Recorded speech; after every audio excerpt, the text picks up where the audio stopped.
PowerPoint, correct? I am not. My PowerPoint will be delivered by my intrepid TA, Isabel. And so she'll be coming up and posting it on the board here for people to see. We're going old school, even though we're high tech this year. Okay, well, we'll take you straight. Let's turn off our video and mic and meet on the floor, my friend. Awesome. So hi, I'm Brandon.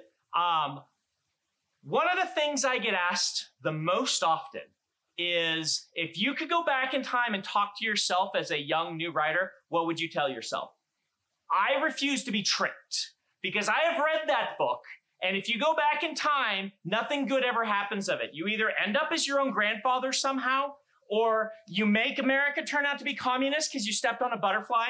I would not do it, but I can understand the sentiment. So actually today, I've come up with 10 things that I wished I'd known, perhaps, with no timeline shenanigans, when I was a teen author. These are gonna be pretty rapid fire because I have 10 of them to get through. So they're really just me gonna be touching on little quick pieces of advice as I have come to understand them. And so number one is, I think, one of the most important pieces of advice that I can give. I give this to my students when I start out my class. This is advice can be good for some people, but bad for others. Let me explain. When I was a newer author, I read all the books on writing I could get my hands on. I wanted to learn how to do this. And I remember reading a book or an essay by Orson Scott Card who said, always use an outline. Outlines are extremely important for writers. If you don't have this outline, you won't know where you're going, and you won't be able to put a story together. And I thought, that makes a lot of sense, makes a whole bunch of sense. Then I read another story by Stephen King, or an article where he said, don't use an outline. If you use an outline, if you spend all this time on an outline, what will happen is you will write the life out of your story. You will feel like you've already written it. And then when you sit down to write, you won't be able to because the magic will be gone for you. He says, just put interesting people in an interesting situation and see what happens. These two pieces of advice were polar opposites. I'm like, how can I be both an outliner and not an outliner? What's going on here? Well, what's going on is there are as many right ways to write stories as there are authors who write them. And unfortunately, this can be somewhat liberating, but it can also be somewhat paralyzing because we all kind of stumble through figuring out how to be an author. Every one of us starts off having no idea what we're doing, listening to advice and trying it, having some of the advice work, and having some of the advice be terrible advice. I turned out to be an outliner in most cases. I need a really solid outline. But I discovered that if I outline too much about my characters, that the stories don't work for me. So I became this kind of hybrid where I spent a lot of time on my world building and I come up with some good plot structures, but then I write my way into a viewpoint to figure out the character. So as a teen writer, my recommendation to you is listen to the advice, try it, but understand that even the experts can be wrong, all right? Number two, moving on. So there's this thing that happens when you tell people that you want to be a writer. There's this interesting event. Happened to me a lot. Maybe it'll happen to you. The thing that people immediately say will be, so when is your book going to be published? And how many copies will it sell? Which is interesting. I mean, they're just trying to be excited for you when you're writing. But as a newer writer, that sort of thing made me panic.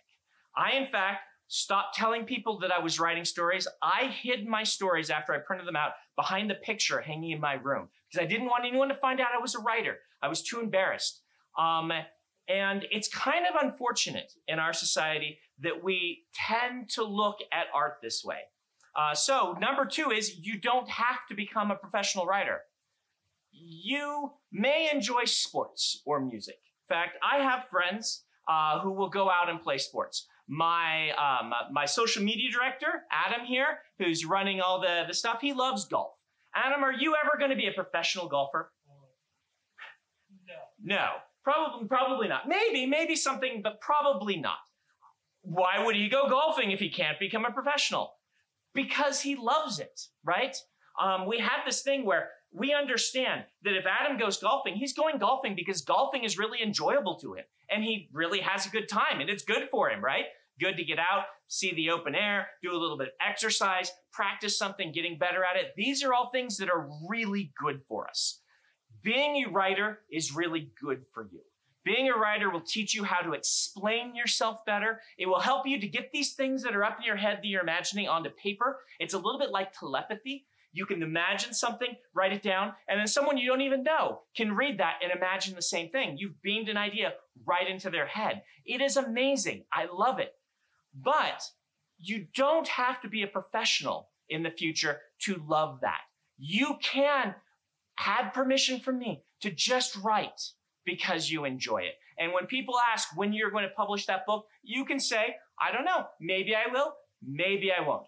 Maybe some of you like to write stories because you enjoy fan fiction. Maybe some of you like to write stories because you want to write down your family history. You've heard your grandmother tell interesting stories and you want to be able to record them in a way that's really interesting. Maybe some of you like to do role-playing campaigns like I did when I was young, and you just want to get better at telling stories with your role-playing group. These are all perfectly valid reasons to want to be a writer. You do not have to be targeted at becoming a professional. But number 3, I'm going to grab my water here. The but is, writing is a viable job choice. This is something I wish I had been told, because when I was young, a lot of people, when I'd say, I want to be a writer, they would say, oh, so you're going to be unemployed, huh? People didn't really understand that writing was a viable career choice. Now, there are some caveats I want to put here. Becoming a professional writer, people would tell me when I was young, and I'd say, I want to be a writer. They'd be like, that's a 1 in a million shot. Nobody becomes professional writers. Well, my experience has been that it's not a 1 in a million shot. In fact, I took a class at BYU, Brigham Young University, where I now teach, when I was an undergraduate. And in that class, there were 25 of us, and 3 of us from that class are professionals now, full-time writers or editors. And so 3 out of 25. And another 3 are what we would call serious hobbyists that earn some money at it, but it is not their main income. Those are way better odds than people said to me, 1 in a million. Teaching my class, I usually have 1 to 2 students out of a 15-person workshop at BYU who go pro every year. That's about the average, I'd say. 1.5 person, half of a person goes pro. I don't know if that works, but regardless, those are way better odds than the 1 in a million. Beyond that, I have a lot of friends who have been able to use their writing talent to become writers in other fields. One of my good friends, he became the creative writer for a scrapbooking company. He would write their newsletter every month and was really good at it. That's a real job. I have another friend who became the writer on staff at a hearing aid company. When they needed things written that sounded good, they would have him write them. There are a lot of different jobs for writers beyond being a professional novelist. But I do have to mention, it is a little less likely than other jobs. You may want to indeed have a backup plan, which is why we go to number 4, things I wish I had known. Thank you, Isabel. You are doing a fantastic job. Isabel is my TA at my BYU class, and she does a great job every year. So nobody is going to force you to become a writer. Let me go into story time a little bit for you here. If you can't tell, story time is what I like. When I was in college, I had a roommate named Tom. Tom is still a good friend.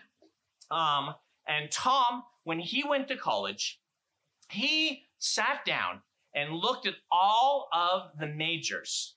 And he said, all right, I want to pick the one that earns the most money coming out of a bachelor's degree. I don't want to have to go get a master's degree or PhD. I just want whatever one gives me the most money. That was the way he decided his career. And I went to college with this idea of, I want to be a writer. I'm choosing based on my passion. I want to figure out how to be a novelist. And he and I have a very interesting contrast in our lives, in that I would say Tom is just as happy with his job as I am with mine. He knew he wanted to be in some sort of engineering field. He picked the one that was the highest earning, but he did that because he knew that he was good at this stuff, and he picked chemical engineering. He now makes microchips, right?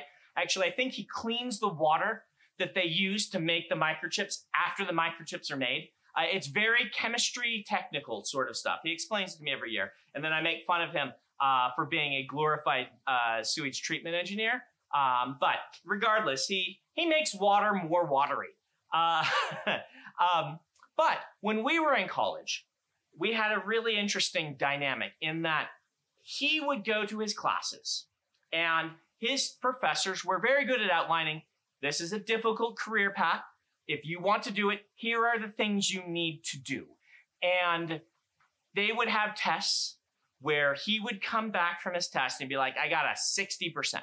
Now I'm over in the English major, right? And I hear 60% and I'm like, ah, right? Like, in English, B plus is kind of this thing where you're like, oh, I got a B plus. What did I do wrong? Oh man, am I, we were very, very focused on, different sorts of things. And I said, that's just horrible. He's like, no, 60%. I was the third highest grade in the class. Great. I did wonderfully on that. And there would be other tests where you get back and you'd be like, I got a D, but I passed. And that's actually about only half the class did. So I'm okay with that. Meanwhile, I'm over here horrified, but he is doing all these things. He was always working. He had so much homework, but then he graduated. And what happened with him is he got 10 job offers when he graduated, right?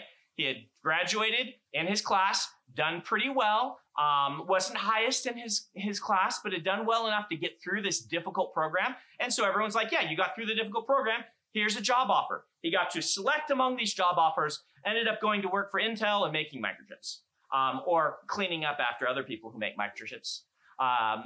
Tom, if you're listening, you're a sewage treatment engineer. You can't convince me otherwise. But I was going to my classes and they're like, if you want to be a writer, go forth and write. And I'd be like, great, how do I do that? And they'd be like, search out your muse. See what occurs to you. Go walk through a field, smell the flowers, and describe it and equate that to love. And I'm like, okay, right. But how? And we did a lot of reading of writers, and I did get some good advice from some authors. I'm making it sound sillier than it was. But what they didn't do was sit me down and make me work as hard as Tom did. The thing I wished I'd known is that if you want to make it as a professional, remember 2 points ago, you don't have to. This is totally okay. But one of my jobs is to kind of give you the tools you might need if you want to be successful at this. If you want to make it as a professional writer, you need to work as hard as the people who are trying to become engineers. But you need to do it without people giving you the structure. This is the single hardest thing that I think separates the very talented writers from the ones who actually, separates from among the talented writers, those who go pro and those who don't. Because there are a whole lot of talented writers out there who don't end up going pro. So what is this distinction? Well, you might have to build your own homework assignments. You might have to say, I need to spend this amount of time writing. Just like if you wanted to learn to play an instrument or get better at a sport, you have to do this consistently. No one is going to force it upon you. In fact, you're not going to have very much structure. And this is really hard because we tend to be artists. We tend to have that temperament where we like to wander around with our heads in the clouds thinking about how we can equate the smell of flowers to the feeling of love, right? We love that stuff. But we also need to have structure. You need to be able to build good habits. And you need to make those habits yourself.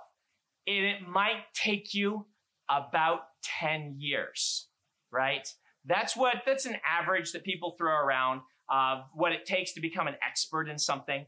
And if you're wanting to go pro as a writer, you are competing with all the people who are already professional. So your writing has to be as good as theirs, which means you're going to have to take 10 years. And one of the issues is if you were in a class in the engineering department and they said, of this 25, if you all graduate, only 3 of you will get jobs, but it's going to take all this work. I think a lot of them would say, wait a minute, what? 3 people going pro out of my class of 25 is still a really great average. It's better than you would hear, but it is still only 3 people out of 25 who wanted to be professional writers who managed to make it. So all that advice you get about have a backup, it is still viable. It is still valid. You have to be willing to spend a lot of time on this, and maybe or maybe not make money at it. That's why I do think number 3 on this list is really important. Understanding that writing is good for you and you don't have to go pro. I wish that someone had told me as a teen, though, the most important thing you can do right now is build a consistent writing habit. That is number 1. Anything else can go out the window. Write consistently. Number 5, going a little bit of a different direction here. This comes from a story as well. I was driving home from writing group with a friend of mine. This was now maybe 15, 20 years ago. I'm old. We were driving home from writing group. We were in our late 20s. We both wanted to be writers. It's my friend Dan Wells and I. And we were chatting about our various books. And Dan had been writing big, long, epic fantasies like I like to write. And they had not really been working for him. He had tried and he just couldn't find stories that really excited him. They kept going in weird directions or not quite working out or him not finishing them. And we were sitting there driving home and the topic just moved on to something else where he said, you know what's really fascinating? The McDonald triad. And I'm like, the McDonald triad? What is this? He's like, oh yeah, that's 3 attributes that almost all serial killers share. And I was like, what? He's like, yeah, it's really fascinating. Most of them do this, this, and this. And I'm not even going to mention them on here because some of them are horrifying. He's like, yeah, but it's really strange. They don't know each other, but they all tend to do these same 3 things. It's really, really... And then he went on for like 15 minutes about this topic that was like really creepy to me, but obviously really fascinating to him. And at the end I said, Dan, you really love this stuff. Why don't you write a story about that? And he's like, you know what? I should write a story about that. And he ended up writing this story called I Am Not a Serial Killer about a kid who was fascinated with the McDonald triad and things like that. And it became the book that sold and broke him out and made him a pro. Now, this happened in a very interesting way because he thought he was an epic fantasy writer because that is what he had spent the bulk of his time reading. Not hard to do. Epic fantasy writers' books are huge. So even if you read an equal number of them to other people, you spend more time on our books. It's one of our secrets. But he also had all these other interests and things he was fascinated by. And he really likes true crime. He really likes the minds of criminals and things like that. And it turns out this thing that he had a really great passion in, mixing with the writing talent he had built over years practicing, turned into a fantastic book. So number 5 is you may not end up writing what you think you will. The reason for this is this idea that you probably have broad interests. You probably have things that you're really fascinated by that may or may not actually relate to your writing. You might spend all of your time reading stories about dragons, but you also might be really, really fascinated with law enforcement. And it might turn out that the thing that you're really fascinated by, mixed with your love of writing, could turn into books that match you better than the books you think you have to write because it's the ones that you see on the bookshelves. So my recommendation here to you is try a lot of different genres, particularly when you're younger. Try different things. Try mixing your interests with writing, whatever they may be. A great story of this is, of course, John Grisham, one of the best-selling authors in the world, an attorney. He liked lawyer stuff. He ended up writing some books. They're like, what if people mashed up, traditional thrillers, which are just, people in trouble being chased by mysterious forces. What if I mix that up with a legal drama? And boom, you have all of these books that made him famous because he was an expert in all things attorney. He didn't sit down and say, well, everybody else is writing this. I guess I should write this. He said, where are my talents? What are my interests? So even if you love a certain genre, try a lot of different things and see how it works. I, as a writer, really love epic fantasy. I got good advice in this direction early on, and I tried a bunch of different things. And lo and behold, I ended up liking epic fantasy the most, and I went that direction anyway. But I didn't do that till I tried a comedy, a space opera, and a cyberpunk as well as an epic fantasy. Granted, they're all weird science fiction things because that's what I love. But I did try a few different things, and I would recommend you try a few different things. Along those lines, number 6, because there are a lot of different things out there, that's a good thing. There's a lot of variety in types of stories being told. This is a strength to all of us, I think, that there are lots of things being written. But what this means is that tastes vary.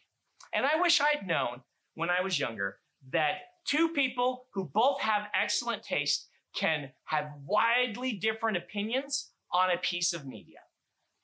The most important person that you should be satisfying with your writing is yourself. You should be writing the stories that you wish you could read, but nobody has written yet. And this means that you should be focused on what you're passionate about. Great art is usually divisive in some way. If you want to have a pick-me-up at some point in the future, go pick your favorite book or, some great classic and go read the 1-star reviews of it on Amazon. There are people out there who just did not like that book. Every time I'm thinking, oh man, I got some harsh reviews, I go read the 1-star reviews of Terry Pratchett, who's my favorite writer, and I'm like, wow, how can people dislike Terry Pratchett? The answer is not, they're idiots, though that's your first instinct. The answer is, tastes vary, and that's okay. Part of becoming a mature writer and critic and reader is understanding that it's okay to dislike something for taste reasons, but it's still acknowledged that it is well done for that audience. I wish I'd known that it was okay for people to dislike my writing for reasons that didn't have to do with the writing itself. That said, number 7. That said, you shouldn't use this as an excuse. Tastes do vary, indeed. But successful writing is usually created using techniques that you should learn. Another story for you here. A number of years back, I got to go on tour to Spain. I really like going to Spain, one of my favorite places. My wife speaks Spanish. I really like my publisher in Spain. Excuse me. So it's a really fun place for us to visit. We really like the food and all these things. So when I get a chance to go to Spain, I take it. And while we were in Spain this time, there was a traveling exhibit at a museum in one of the cities where we were that had the life of Picasso, all of his art across his life, different things that he had done. And we're like, oh, let's go see that. We knew very little about Picasso. This is just, Emily, my wife, and I just really love Impressionist Cubism. It's not a thing that we've spent a lot of time on. And so we're like, this will be really enlightening for us. And indeed it was, because we walked in and we were expecting, I don't know if you know Picasso, but he would do these really abstract pieces that you can barely make out a person's face in and things like that, right? That was one of those things where the eye is right here and the other eye is up here. There's like maybe a nose down here, or it could be an arm. You're not sure, maybe a lip. We walked in and the place was filled with these very realistic, very, very precise, classical paintings of figures that looked nothing like we were expecting from Picasso. Why is this? Well, Picasso learned all of these classic techniques before he developed into his abstract phase. And indeed, we got to see a bunch of the abstract things later on. You could kind of watch through his life. So we saw the earlier pieces when we went in first. And then as we moved along, we got to see him move into different areas. And it was kind of stark sometimes. It's like not a gradual, it's like here, he decided to try this style. And boom, there's a bunch of paintings that are very different from the next style where it's like, boom, now he's doing this.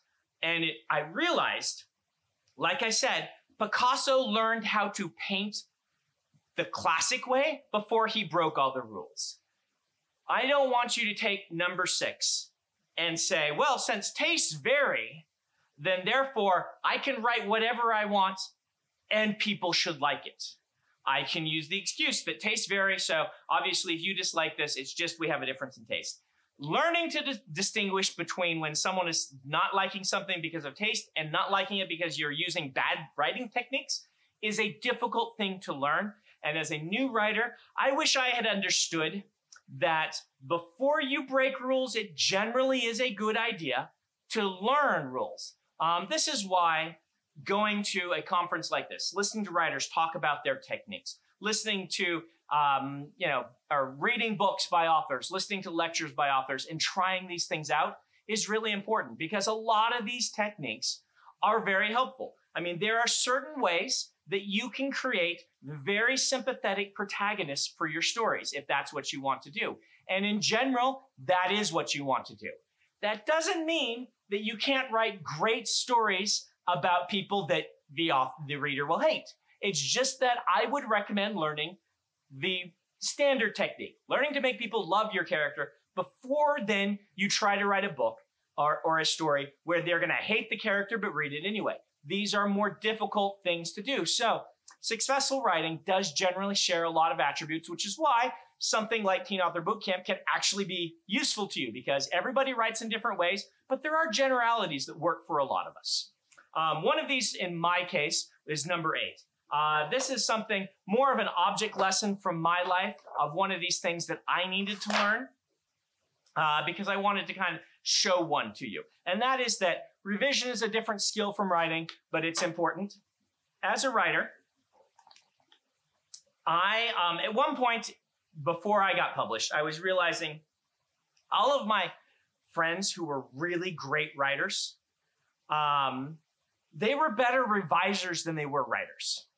And this struck me. Dan, for instance, was a better reviser than he was a writer. I got to see the first drafts and the last drafts, and I thought, this is a skill that I am not learning. I haven't been learning. Because what was happening with me at this time, if you don't know my story, I wrote 13 novels before I managed to sell one. So I spent all of my 20s and my late teens, I started when I was 19, writing novels. Before then, I'd written some short stories. So I really started as a writer when I was 16. But I spent age 19 to 29 writing books. Now, 2 years of that, I was in Korea doing church service. So I didn't get a lot of writing during that time, but a good solid 8 years of that, I was writing novels, generally around 2 a year, depending on the length of the novel. And I kept having this thing where I would write a book and I'd be like, wow, I learned so much writing that book. I'm such a better writer now. And I was. I'd learned lots of cool things. And my thought process always was, I bet I can write an even better book now that I know that. So instead of going back and revising the book I had written before, I wrote a new one, trying not to make those mistakes. And that new one would be slightly better. And so I kind of had this confirmation to myself that, yeah, this is the path I should be on. But when people ask, 13 books, Brandon, that's a lot of books. The real reason is that I did not want to revise. I still hate revision.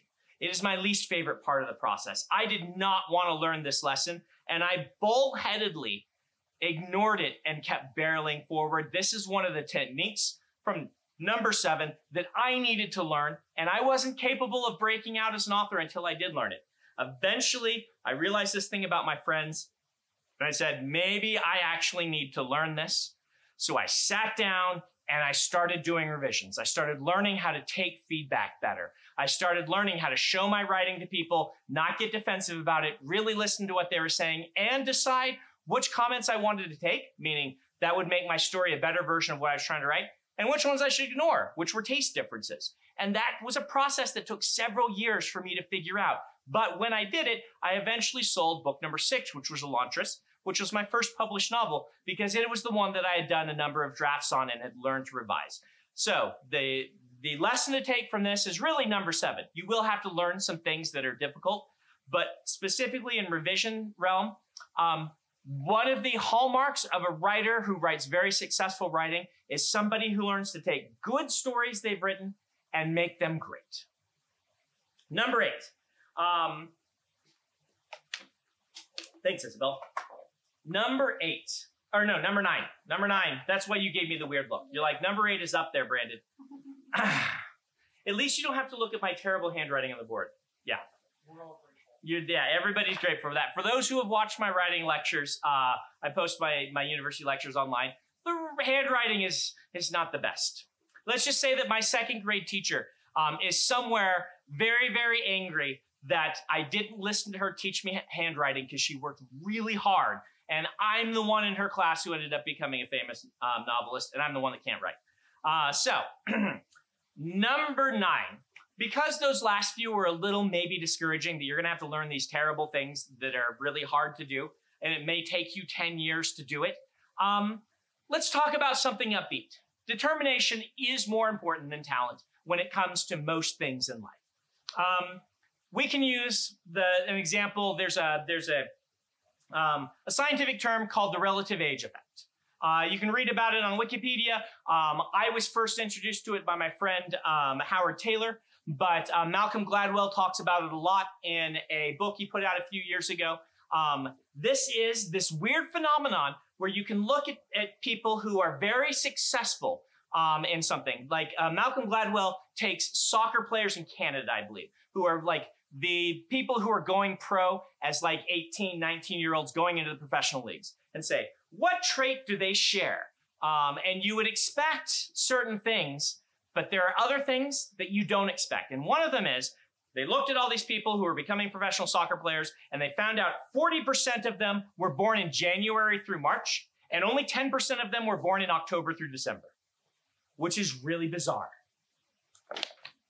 Why would the month you're born, when 2 of those months are just 1 month apart, make any difference in becoming a soccer player? And this isn't an outlier, though it's in the book Outliers.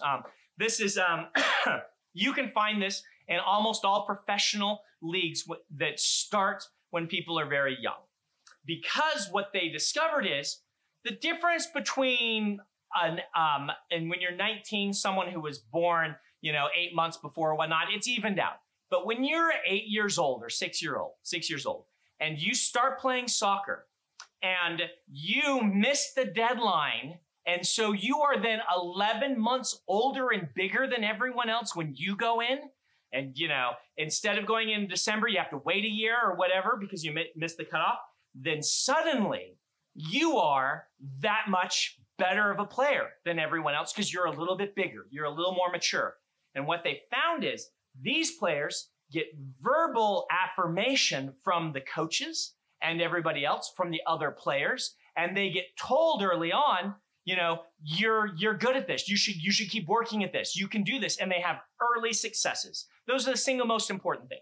They have early successes, and they internalize the idea that yes, they can do this. So that 12 years later, they have a significant advantage over the other people who came in maybe just as talented as them, but didn't have early successes. Now, you might say, Brandon, this is kind of depressing, right? You're telling me my birth month is more important for playing soccer than perhaps anything else. It's not more important. And also, we're talking about writing. The lesson we can learn from that is anybody who has early successes, keeps at it, and has determination can overpower raw talent with determination. That's what those statistics say to me. They're saying that something other than raw talent is in many cases more important than the talent. Now, you do need talent. There is luck involved. Like, part of my success is built around the fact that I made good friends with that friend Dan Wells, right? Because we were at a convention together, and he met an editor and talked to that editor and said, I bet you'd like the books by my friend Brandon. And then he introduced me to that editor. And then I sent that editor a book, and he bought that book. And then later on, I said to that editor, hey, editor friend, that guy who introduced you to me, he just wrote this really cool book about a kid serial killer. Give it a chance. And the editor read that book and bought it. So we got each other published. And that was luck, right? It was pure luck that I had a good friend who was at a con who was willing to think Brandon could use this editor, because he was looking for epic fantasy at that point. And so yeah, dumb luck. Certainly dumb luck is part of it. But determination is more important than talent. If you work at this, I guarantee success. I do not guarantee publication. I do not guarantee you make a living at this. But all of my friends who are still writers from that class, and there are 2 of them in my writing group who are not professional writers, who are in that class that I took that I mentioned to you, who are really great writers, but have found other things they want to do in life, and they became, like Adam, playing golf. Writing is just something they love. They don't need the stress of trying to publish. They write really good stories, and they do them consistently. They're great writers who just decided that wasn't their job. They didn't want to go that path. And I can guarantee one of these people in this writing group, he is dyslexic. When he started, could not grammatically put a sentence together, but he loves stories. 20 years later, he's a fantastic writer. If he can do it, you can do it. And that brings us to the last point, number 10. This should be fun, but it doesn't have to be, right? Not every part of this has to be fun. In fact, it doesn't have to be fun, but it should be satisfying. What do I mean by this? Well, a lot of times I talk about how much I enjoy writing, and I really do. I find it exhilarating. I find it really fun to get up each day doing something new and something different. It is a fantastic experience. But sometimes I say that, and writers think, man, if I am not compelled to write like Brandon Sanderson, if I don't have this like divine mandate saying, you love this and things, then maybe I shouldn't be a writer. Well, no, because everybody is different. And the secret is we all hate writing sometimes. Every one of us who are professionals. There are days you get up that you don't feel like doing it. And I guarantee that every one of us have parts of the process we like more than others. Turns out I really like the outlining process and getting into a new story, which is when I talk about that kind of euphoria of how much I love writing, I'm talking about that. I hate revision. And if you catch me when I'm on the 4th draft of a 1,000-page novel and I know there's one more draft after this I'm going to have to go right into and do, if you talk to me in those moments, I will tell you how awful writing is, how terrible it is, and how miserable revision is, and how I hate the whole process and want to burn all the books down. Sometimes it's not fun. But you know what it always is it's always satisfying. This means when you finish that story, when it is done, when you have taken the blank page and you have said, chaos become order, and you have created something out of it that you have done, that is amazing. There is no feeling in the world as great to me as holding a finished story that I wrote. That's why I recommend this to you.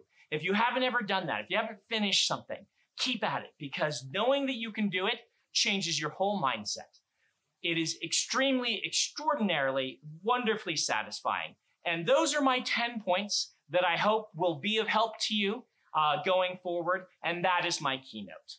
Thank you guys very much for having me. I'm sorry I'm like 3 minutes over, but we're going to let the host take over again. And I will see you around at many book signings in the future, I hope. Thank you guys very much.